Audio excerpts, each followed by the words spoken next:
ठीक है, स्टार्ट करते हैं हिस्ट्री। और हिस्ट्री में हम लोगों ने लास्ट लेक्चर में अलग अलग टाइम पीरियड पे मिली पॉटरीज और दुनिया भर में पाई जाने वाली अलग अलग सभ्यताओं के बारे में पढ़ लिया था। जैसे फारसी सभ्यता, मेसोपोटामिया, इजिप्शियन, स्पार्टियन, चाइनीस, इन सारी सभ्यताओं को कर लिया था। और उसी के साथ हमारा जो इंडस वैली सिविलाइजेशन, यानी जिसको हमने इतिहास को 3 कालखंड में डिवाइड किया था, प्री हिस्ट्री, प्रोटो हिस्ट्री और हिस्ट्री। तो हमारा प्रोटो हिस्ट्री वाला सेक्शन वहीं पे खत्म हो चुका था। ठीक है, तो चलो अब जैसे मैं वापस से यहाँ पर एक चीज लिखता हूँ ताकि ये समझ में आए हमें। जैसे हमने हिस्ट्री को कितने भाग में डिवाइड किया था, कुछ याद है?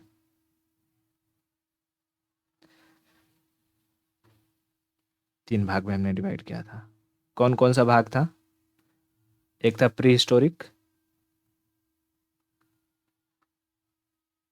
प्री हिस्टोरिक, प्रोटो हिस्टोरिक और यहाँ पर हिस्टोरिक। अच्छा, प्री की खासियत क्या थी कि प्री में हमें आर्कियोलॉजिकल सोर्सेस मिलते हैं, लिटरेरी एविडेंस नहीं मिलते हैं, है ना? आर्कियोलॉजिकल ये मिलते हैं, और जो लिटरेरी होता है ये नहीं मिलता है। प्रोटो की कहानी क्या थी कि इसमें आर्कियोलॉजिकल तो मिलते हैं,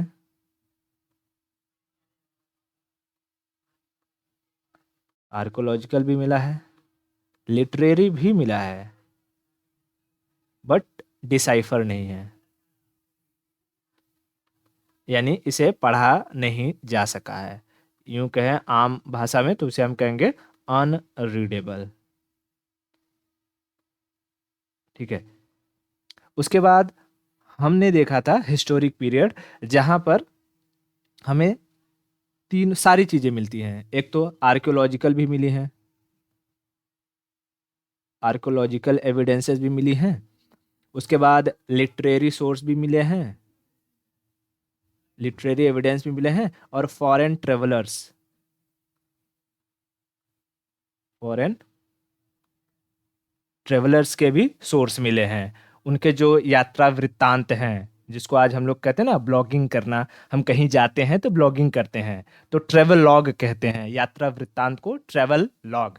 तो आज के भाषा में उसे हम कहते हैं ब्लॉग, है ना? कहीं जाते हैं और दोस्तों देखिए हम आ गए हैं रामलिंगम पर, ये घूमने घूमते तो जो करते हैं। तो वैसे पहले लोगों के पास तो भाई मोबाइल फोन नहीं था, तो वो क्या करते थे, किताब में लिख दिया करते थे कि हाँ हमने भारत से चाइना की तरफ यात्रा करी, तो जर्नी टू चाइना किताब लिख दी। फिर चाइना से भारत में कुछ लोग आए तो उन्होंने भारत के कल्चर के बारे में लिख दिया। मिस्र से कुछ लोग आए तो भारत के कल्चर के बारे में लिख दिया। यूरोप से कुछ लोग आए तो भारत के कल्चर के बारे में लिख दिया। अरब से कुछ लोग आए तो भारत के कल्चर के बारे में लिख दिया। तो हमें ये फॉरेन ट्रेवलर्स के यात्रा वृत्तांत भी देखने को मिलते हैं। क्लियर है? ओके, चलो। अच्छा, जब हम बात करेंगे, अच्छा आर्कियोलॉजिकल सोर्सेज की, देखो हमने ये पूरा कर लिया है, प्री हिस्टोरिक हो चुका है, उसके बाद प्रोटो हिस्टोरिक भी हमारा हो चुका है। अब हम आएंगे हिस्टोरिक पर। तो हिस्टोरिक में जब हम वैदिक पीरियड या महाजनपद वगैरह स्टार्ट करें, उससे पहले ही मैं यहाँ पर कुछ ऐसी चीज़ें बता देना चाहता हूँ जो बार बार उसमें आते जाएंगे। जैसे कि किस शासन काल में कौन से सिक्के चले हैं, कौन सा पुरातात्विक जो सोर्स मिला, स्रोत मिला है, यानी आर्कियोलॉजिकल एविडेंस में, जिसमें कॉइन्स हो सकते हैं या हमारे इंस्क्रिप्शंस हो सकते हैं, उनके बारे में देख लेंगे। फिर लिटरेरी सोर्सेस में देखेंगे कि कौन कौन से अच्छा लिटरेरी सोर्सेस हैं, ताकि एक ही जगह हम पूरा देख लें, उसे याद कर लें, तो हमें अलग से पढ़ने की जरूरत नहीं पड़ेगी। और जब भी हम वैदिक पीरियड पढ़ें या महाजनपद पढ़ें, तो उसमें जब उनका जिक्र आते जाएगा तो हमारा दिमाग सिर्फ हमें कहानियों पर फोकस करना रहेगा, न कि याद करने पर। याद करने वाली चीजें मैं पहले ही करवा दूंगा। ठीक है? ओके, तो देखो, अगर मैं आर्कियोलॉजिकल सोर्स की बात करूं,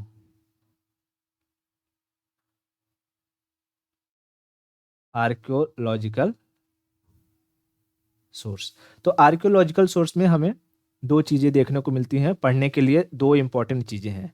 एक तो कॉइन्स, कॉइन्स यानी सिक्के, क्योंकि चाहे वो कोई भी टाइम पीरियड रहा हो, पाषाण काल रहा हो, उसके बाद पूरा पाषाण हो, नव पाषाण हो, ताम्र ताम्र पाषाण हो या फिर आयरन एज हो, फिर वैदिक पीरियड हो, महाजनपद हो, फिर मुगल हो या मॉडर्न हो, हर टाइम पर सिक्के हमें देखने को मिलते हैं, यानी सिक्कों के सोर्स देखने को मिलते हैं। और इन सिक्कों से हमें उस साम्राज्य के बारे में या वहाँ की सभ्यता के बारे में जानकारी मिलती है। ठीक है। दूसरी चीज दूसरी चीज कहीं कहीं पर हमें कुछ अभिलेख देखने को मिलते हैं। अभिलेख को इंग्लिश में कहते हैं इंस्क्रिप्शन। इंस्क्रिप्शन इंस्क्रिप्शन ठीक है, इंस्क्रिप्शंस। इसे हम कह सकते हैं रॉक एडिक्ट। ठीक है, रॉक एडिक्ट्स, समझ में आया? हिंदी में क्या कहेंगे इसे? अभिलेख। अभिलेख। ठीक है। चलो, तो हम इन्हें याद करेंगे। अच्छा, कौन से टाइम पीरियड में किस राजा ने कौन से सिक्के चलवाए और कहाँ से हमें कौन से इंस्क्रिप्शंस मिले हैं जो किस शासन के बारे में बताते हैं। ठीक है, तो हम कॉइन से स्टार्ट करते हैं। तो देखो, अगर मैं कहूं कि कॉइन्स की स्टडी क्या कहलाती है? स्टडी, जैसे हम कहते हैं ना बायोलॉजी को पढ़ना है तो बायोलॉजी में सेल पढ़ते हैं, तो सेल की स्टडी साइटोलॉजी कहलाती है। वैसे ही कॉइन्स की स्टडी कहलाती है नुमिस्मैटिक। कॉइन्स की स्टडी को हम क्या कहते हैं? नुमिस्मैटिक्स। ठीक है, नुमिस्मैटिक्स। अब इस कौन से टाइम पीरियड में कौन कौन से कॉइन्स मिले हैं, इसके लिए मैंने एक ट्रिक बनाया है, वो ट्रिक याद कर लेना। ट्रिक क्या है? सीमा यूके गुप्ता नाम है, सीमा यूके गुप्ता। ठीक है, सीमा यूके गुप्ता। क्या है ट्रिक? सीमा यूके गुप्ता, 4 बार बोलो, आराम से याद हो जाएगा, बहुत आसान सा है। सीमा यूके गुप्ता, सीमा यूके गुप्ता। हाँ, सीमा यूके गुप्ता, सीमा यूके गुप्ता। अब देखो, सी से सिंधु सभ्यता, सी से सिंधु सभ्यता, सिंधु। माँ, माँ से मौर्य, मौर्य काल। ठीक है, मौर्य काल। यू, यू से यूनानी, इंग्लिश में भी बता दूंगा, नाम ही तो है। क, क से कुषाण, कुषाण, कुषाण। और गुप्ता से गुप्ता, तो नाम ही है, गुप्ता पीरियड, गुप्त काल, गुप्ता काल, गुप्ता काल। ठीक है, इन्हीं के साथ ये नाम हमने याद किए, तो इससे से हमें कितनी सारी चीजों के बारे में पता चला। सिंधु सभ्यता में मिलने वाले सिक्के, मौर्य काल में चलने वाले सिक्के, यूनानी, यानी यूनानी को कहते हैं Indo Greek, Indo Indo Greek. ठीक है, इंडो ग्रीक। कुषाण को कुषाण ही कहेंगे, कुषाण। गुप्ता को गुप्ता ही कहेंगे, मौर्य को मौर्य काल कहेंगे, सिंधु को सिंधु कहेंगे। यहाँ पर 2 साम्राज्य और ऐड कर लो। एक को हम कहते हैं सातवाहन, सातवाहन, और दूसरा आ जाएगा हुमायूं, हुमायूं का टाइम पीरियड, हुमायूं।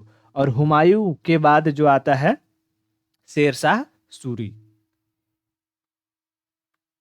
शेर शाह सूरी, यानी सूर्य डायनेस्टी, शेरशाह सूरी। तो ये हमें 3 और अलग से याद रखने हैं कि इनके टाइम पीरियड में हमें कौन कौन से सिक्के मिले होंगे। पहले हमारा जो इंपॉर्टेंट है कौन सा है? सीमा यूके गुप्ता। सीमा यानी, सी यानी सिंधु सभ्यता, मा यानी मौर्य काल, यू यानी यूनानी, क से कुषाण, गुप्ता। सीमा यूके गुप्ता।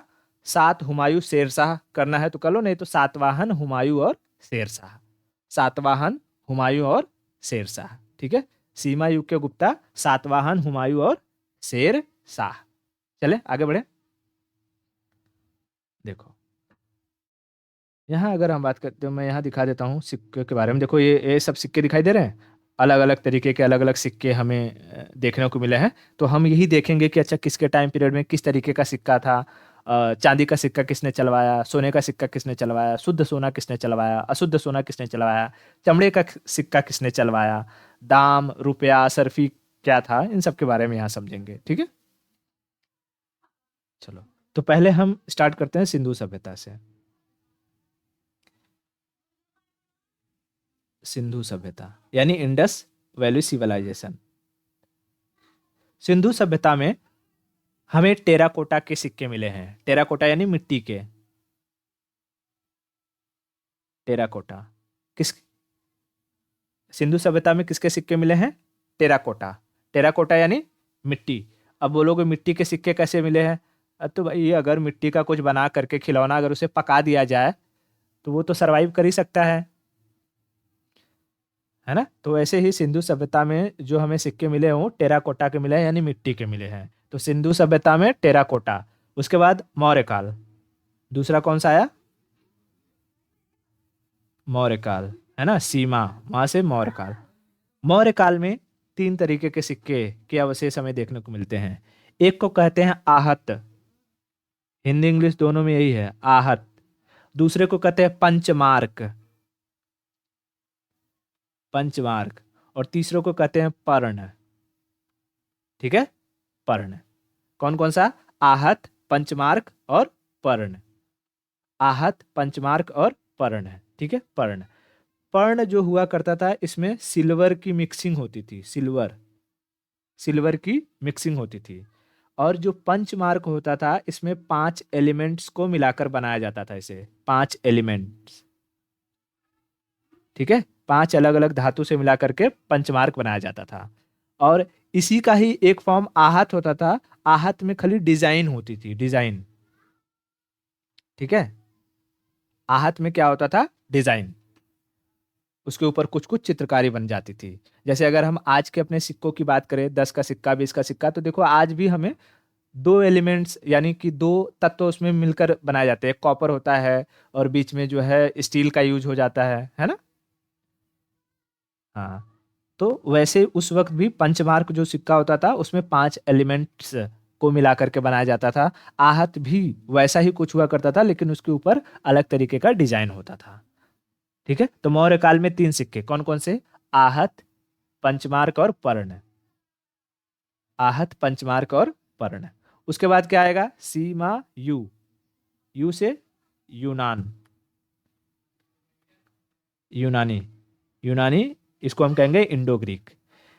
ठीक है, यूनानियों ने सबसे पहली बार सोने का सिक्का चलवाया, gold coin, gold coin. Bharat में सबसे पहली बार सोने का सिक्का किसने चलवाया? यूनानियों ने। यूनानियों को क्या कहेंगे? Indo Greek, Indo Greek. ठीक है, Indo Greek, Indo Greek, Indo Greek.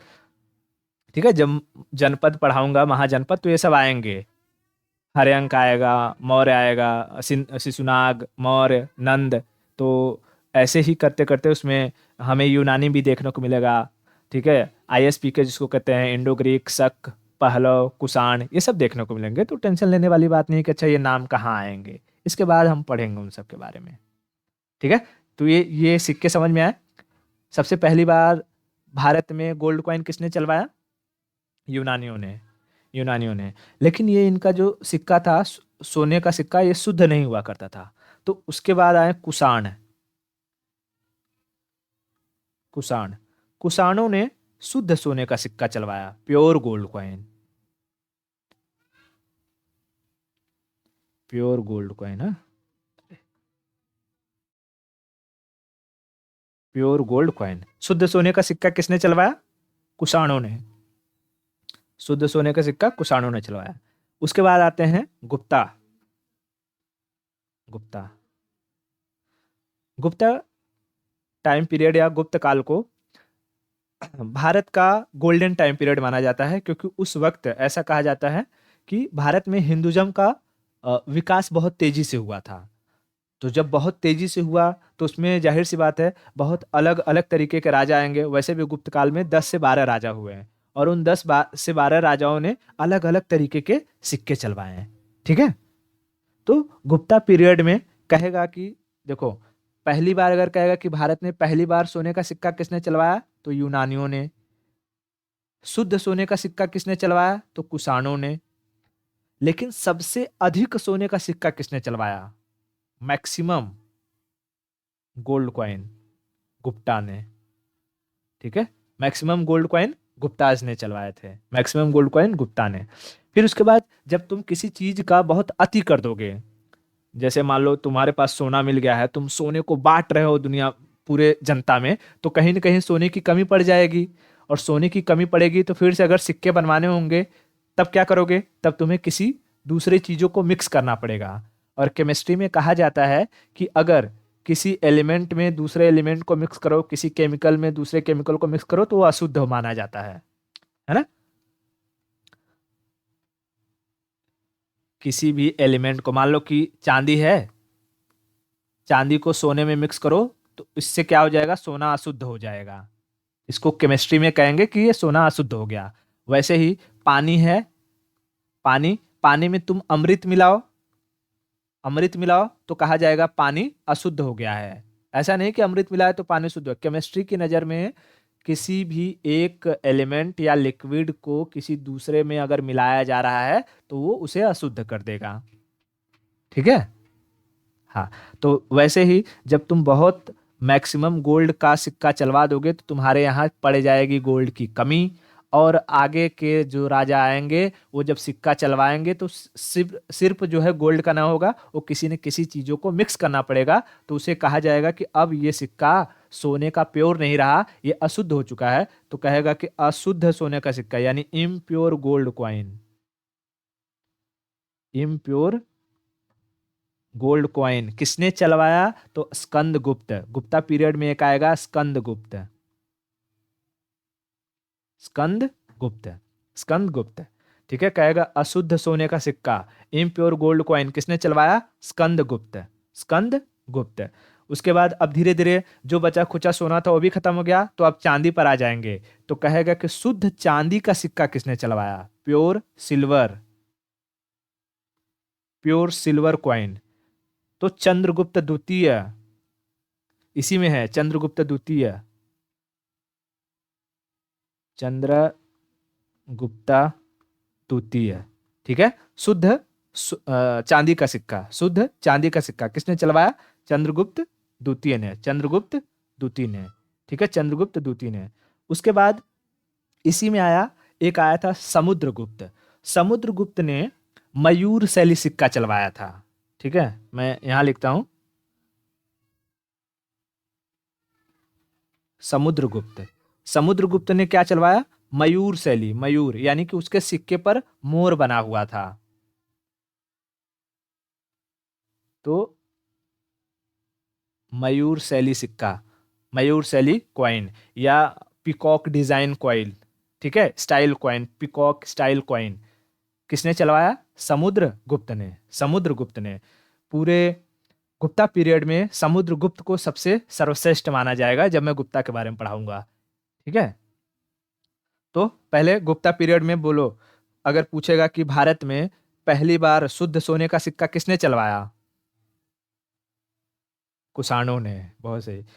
पहली बार सोने का सिक्का किसने चलवाया, यूनानी ने। सबसे अधिक सोने का सिक्का किसने चलवाया, गुप्ता। शुद्ध चांदी का सिक्का किसने चलवाया, चंद्रगुप्त। चांदी, चांदी, च से चांदी, च से चंद्रगुप्त। ठीक है, च से चांदी, च से चंद्रगुप्त, याद रखना, च से चांदी और च से चंद्रगुप्त द्वितीय, चंद्रगुप्त द्वितीय। मयूर शैली का सिक्का किसने चलवाया, मोर बना हुआ था, समुद्रगुप्त, समुद्रगुप्त। ठीक है, समुद्रगुप्त। और इन्हीं गुप्ता टाइम पीरियड में ही हमें कौड़ी का प्रचलन देखने को मिलता है। कौड़ी होता था ना, ये सुना हो कि मैं अपनी जमीन का कौड़ी भर टुकड़ा नहीं दूंगा तुम्हें, हाँ। या कुछ तो कहावत होती है कि मैं तुम्हें कौड़ियों के भाव खरीद लूंगा। तो पहले कौड़ी चलती थी, कौड़ी शायद देखा होगा तुमने, इस तरीके का होता था और बीच में ऐसे ऐसे ऐसा लगा रहता है, उसका बना रहता था, तो कौड़ी चलता था। तो कौड़ी का प्रचलन अगर हम बात करें, कौड़ी का प्रचलन किसके टाइम पीरियड में चला, ठीक है, तो ये कौड़ी का प्रचलन समझ में आ गया कि कौड़ी का प्रचलन किसके टाइम पीरियड में हुआ? गुप्ता के टाइम पीरियड में। ठीक है, तो हमारा यहाँ तक क्या क्या हो गया, हमने देखो सीमा यूके गुप्ता, सीमा यूके गुप्ता, यहाँ तक सारे के सारे सिक्कों के बारे में समझ में आ गए। बताओ सिंधु सभ्यता में हमें कौन से सिक्के देखने को मिले?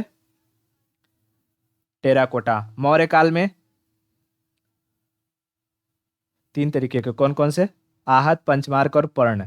यूनानियों ने सब क्या चलाया, कौन सा सिक्का चलवाया? Gold coin. कुषाणों ने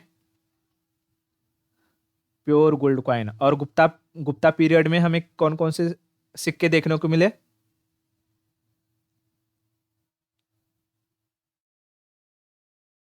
हाँ, impure gold coin, pure silver, मयूरशैली और कौड़ी।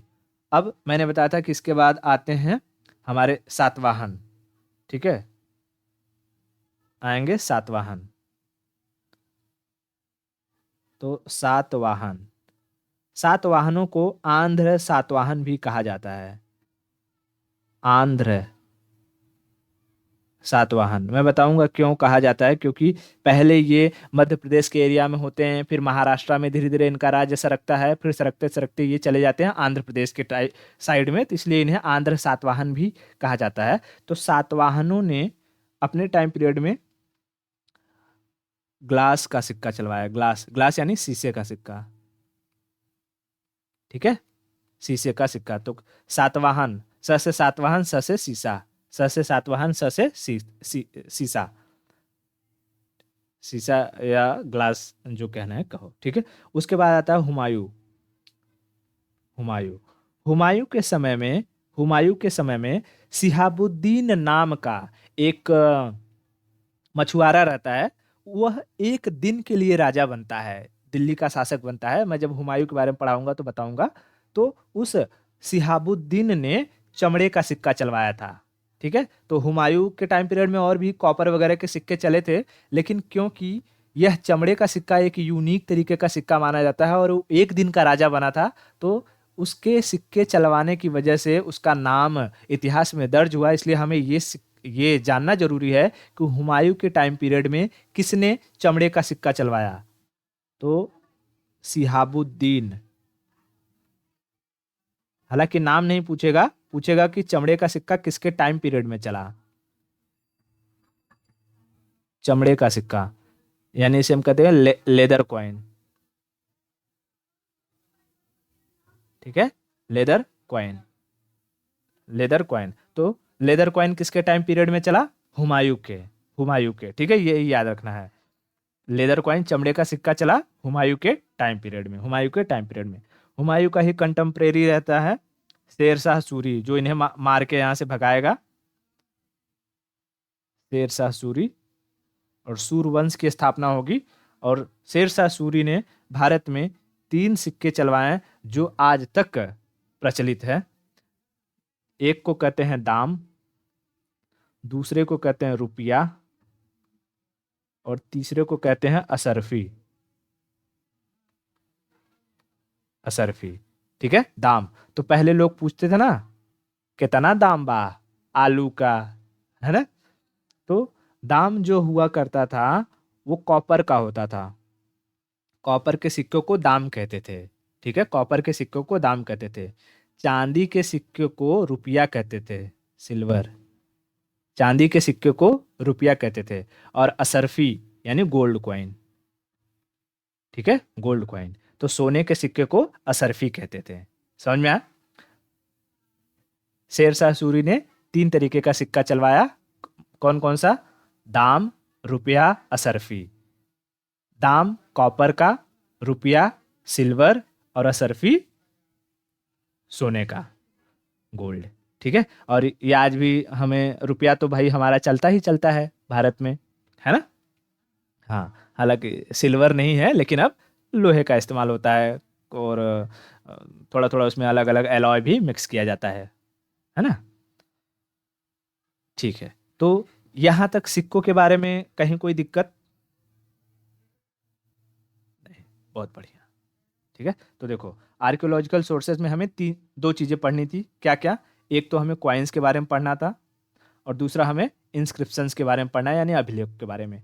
कॉइन्स के बारे में तो हमने पढ़ लिया, अब चलते हैं अभिलेख यानी इंस्क्रिप्शंस के बारे में समझते हैं। ठीक है, ओके।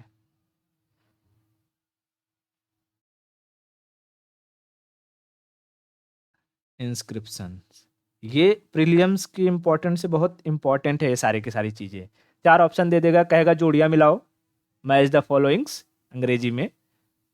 ठीक है, तो इंस्क्रिप्शंस को हिंदी में कहते हैं अभिलेख।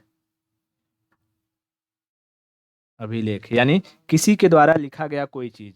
अब ये हो सकता है कि किसी पत्थर पर लिखा हो, किसी दीवार पर लिखा हो, किसी गुफा में लिखा हो, अलग अलग जगह हो सकता है। तो पिलर एडिक्ट, रॉक एडिक्ट, केव एडिक्ट एडिक्ट हो सकता है कुछ भी। तो हमें फिलहाल के लिए नाम याद रखने हैं और ये देखना है कि अच्छा ये किसके टाइम पीरियड में या कहाँ से मिला है। बाकी जब हम आगे धीरे धीरे पढ़ते जाएंगे तो वो जब अभिलेखों के नाम आते जाएंगे तो तुम्हें क्लिक होगा, अच्छा हाँ हाँ ये हमने पढ़ा हुआ है। ठीक है,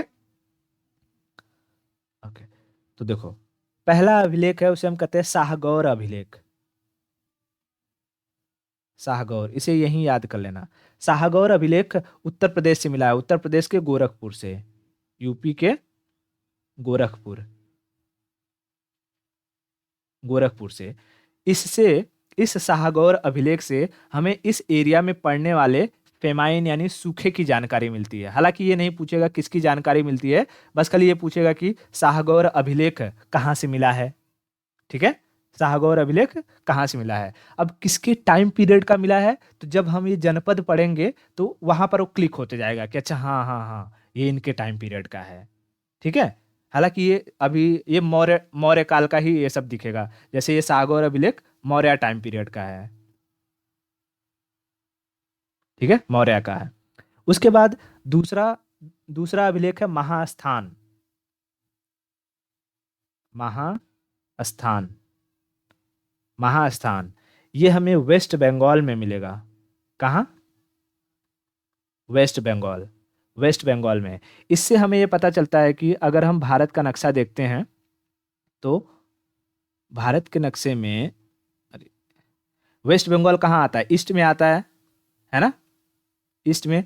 तो इससे हमें मौर्यन एम्पायर के ईस्टर्न एक्सपांसन की जानकारी मिलती है कि मौर्यों का जो एम्पायर था वो ईस्ट में वेस्ट बंगाल तक फैला हुआ था। समझ में आया? हाँ, तो महास्थान, महास्थान अभिलेख कहाँ मिला है?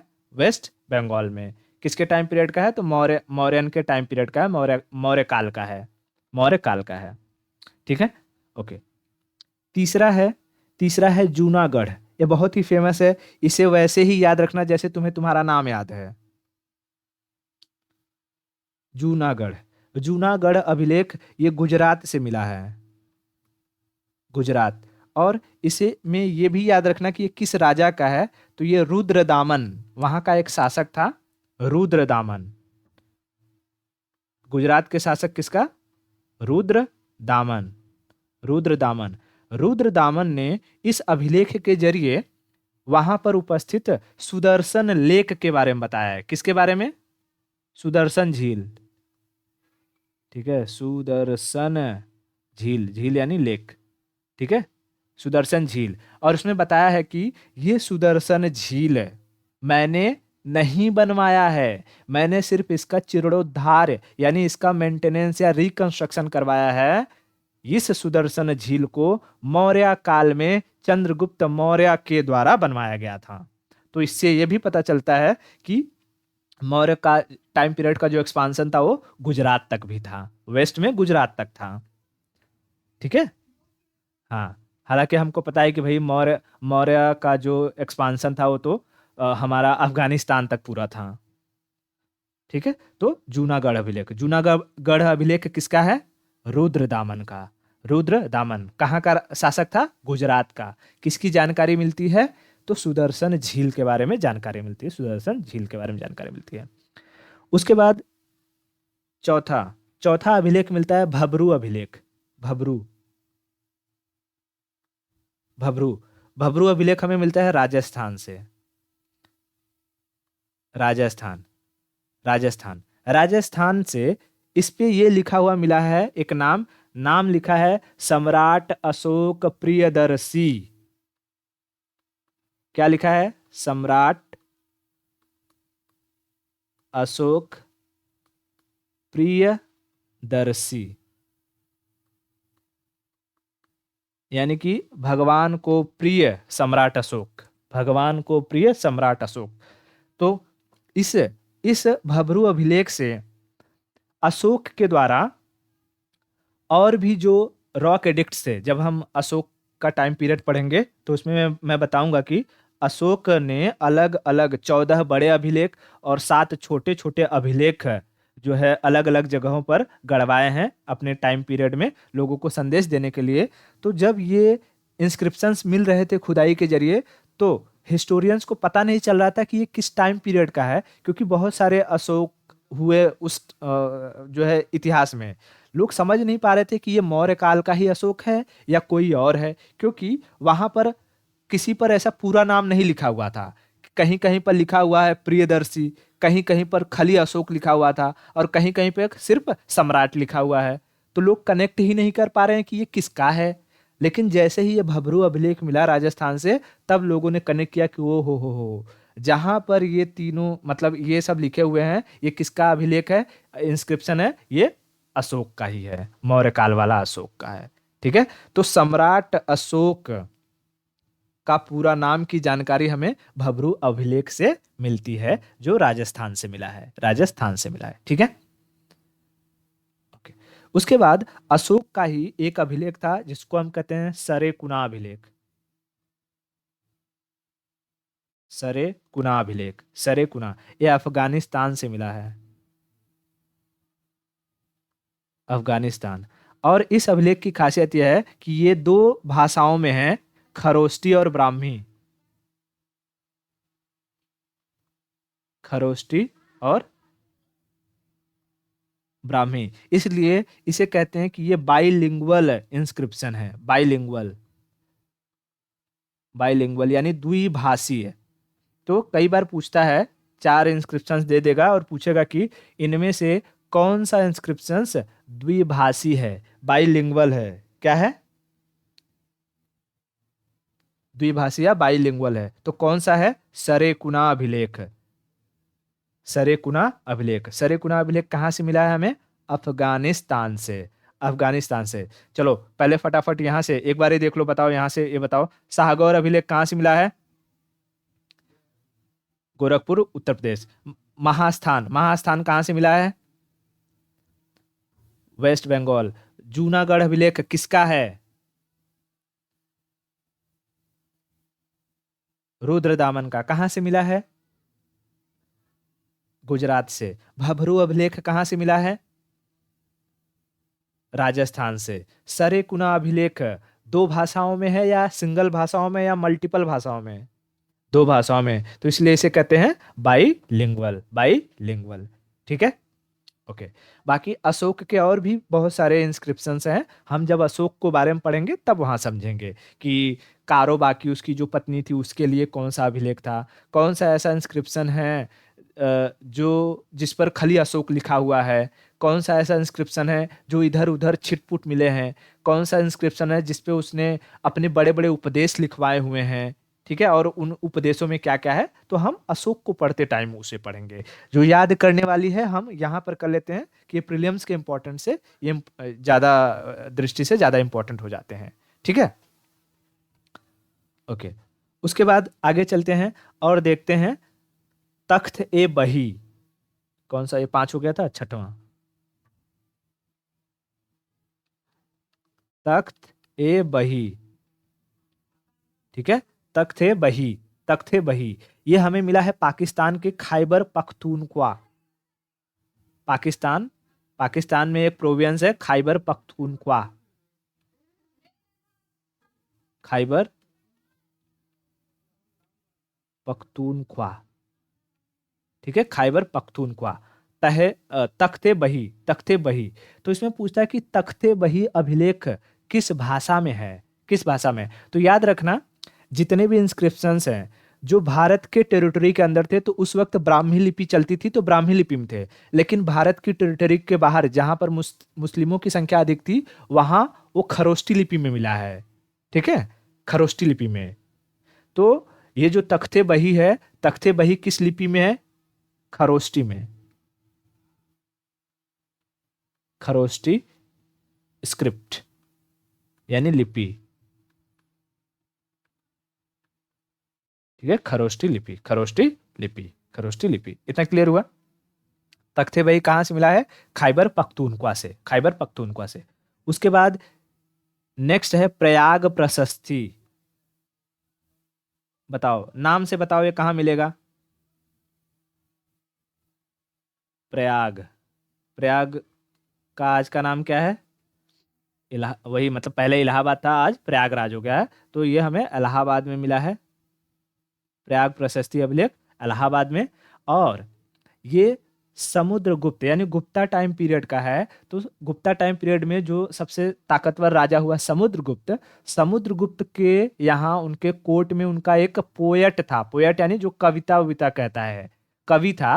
उनका नाम था हरिसेन, हरिसेन। तो ये प्रयाग प्रशस्ति अभिलेख किसका है? हरिसेन का, हरिसेन। हरिसेन किसके कोर्ट पोएट थे? तो समुद्रगुप्त के।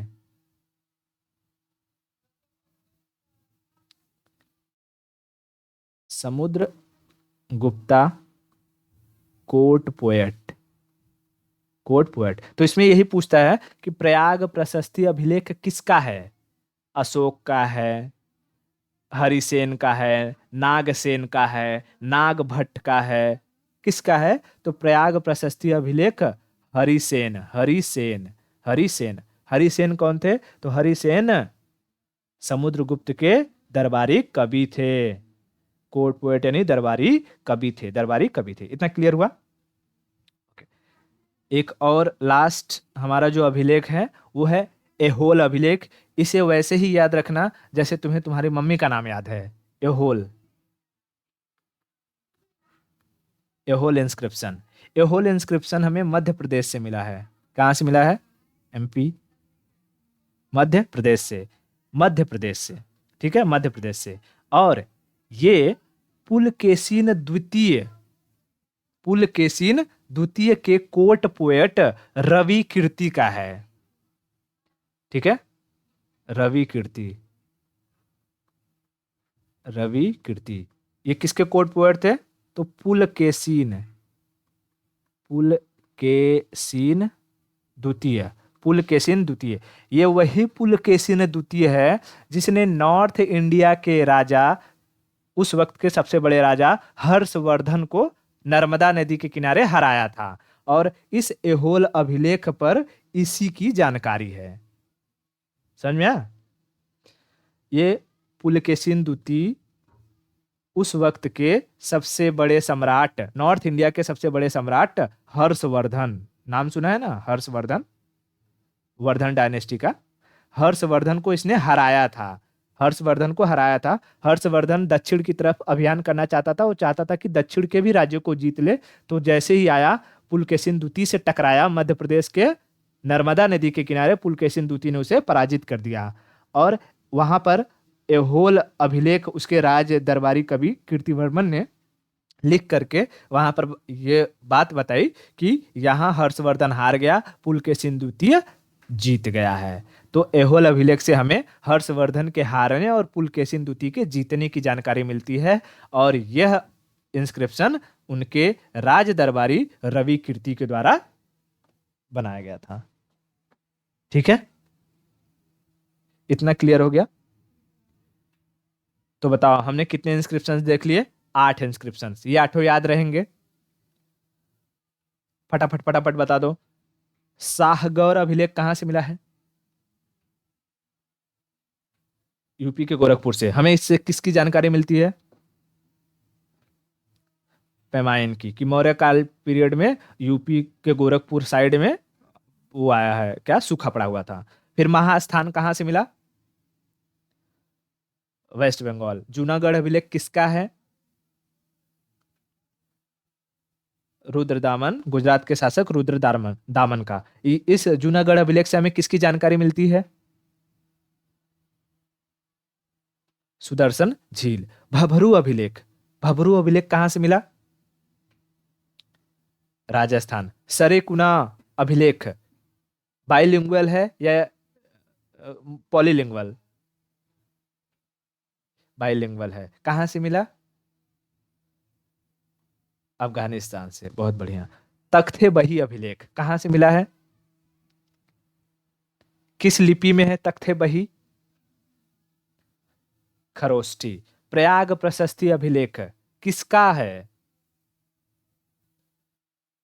हरिसेन किसके दरबारी कवि थे? समुद्रगुप्त के। और एहोल अभिलेख हमें कहां से मिला, किसका है और वो किसके दरबारी कवि थे?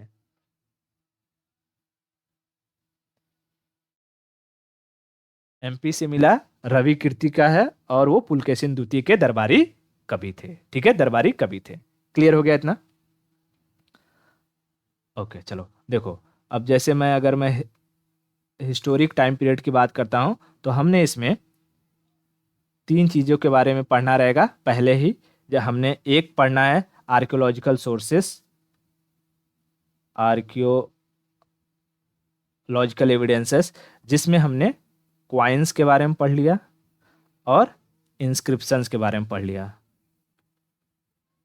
इंस्क्रिप्शंस के बारे में पढ़ लिया। उसके बाद हमें पढ़ना रहेगा फॉरेन ट्रेवलर्स, फॉरेन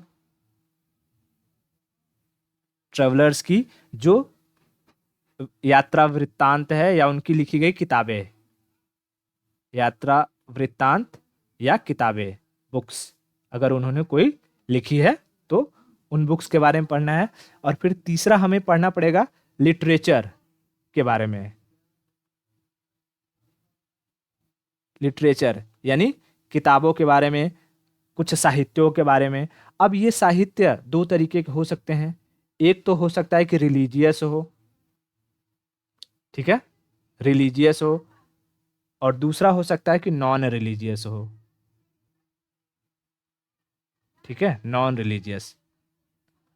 अब रिलीजियस भी दो भागों में डिवाइड हो सकता है। एक को हम कहेंगे कि ये ब्राह्मण ग्रंथ हो, मतलब ब्राह्मणिक हो, या नॉन ब्राह्मणिक हो। ब्राह्मण और नॉन ब्राह्मण। ब्राह्मण, नॉन ब्राह्मण में अगर हम जाएंगे, देखो ब्राह्मण में हमें वेद, उपवेद, ठीक है, फिर उसके बाद उपनिषद,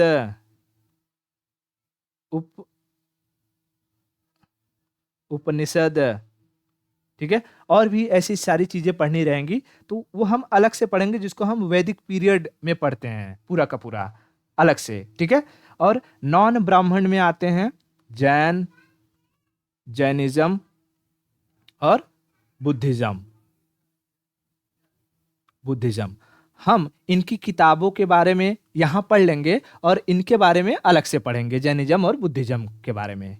ठीक है, तो अभी हमें क्या क्या पढ़ना बाकी रह गया है? एक तो फॉरेन ट्रेवलर्स के द्वारा लिखी गई किताबें और दूसरा लिटरेचर के बारे में। आज हमने क्या कंप्लीट कर लिया? आर्कियोलॉजिकल एविडेंसेस पढ़ लिया एक ही जगह पे सारे, जिसमें हमने क्वाइंस और इंस्क्रिप्शंस यानी अभिलेख को कवर कर लिया है। ठीक है, तो आज के लिए इतना रखते हैं और नेक्स्ट लेक्चर में हम ये कवर करेंगे, फिर टाइम रहा तो इनको भी कवर कर लेंगे। क्लियर है?